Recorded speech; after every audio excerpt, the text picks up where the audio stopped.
Arestado ang isang senior citizen at kanyang pamangkin na nagbebenta umano ng pampalaglag ng sanggol sa Maynila. Karamihan umano sa mga parokyano nila, mga estudyante. Nasa frontline balitang yan, si Nina Ongpauco.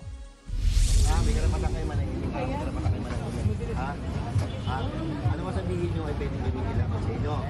Hindi na nakapalagpa ang isang lola at kanyang pamangkin nang mahuli sa buy-bus operation ng Manila Police District sa gilid lang ng simbahan sa Quiapo sa Maynila.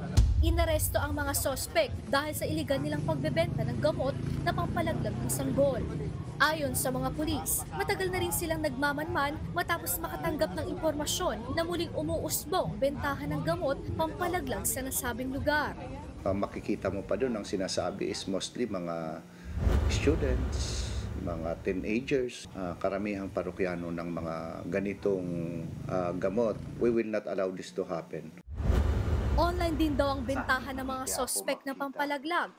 Ayon sa mga sospek, kumukuha sila sa supplier na isang dayuhan. Ibinebenta nila ito sa halagang mula 1,000 hanggang 3,500 piso kada banig. Umamin ang nakatatandang sospek sa pagbebenta ng pampalaglag, habang itinanggi naman ng kanyang pamangkin ang krimen. Sinamahan ko lang po siya kasi wala po siyang kasama. Matanda na po siya, sinamahan ko lang po siya. Hindi siya kasi makalakad. Nakuha mula sa mga sospek ang 3 banig ng gamot pampalaglag, cellphone na ginagamit sa transaksyon at buy-bust money.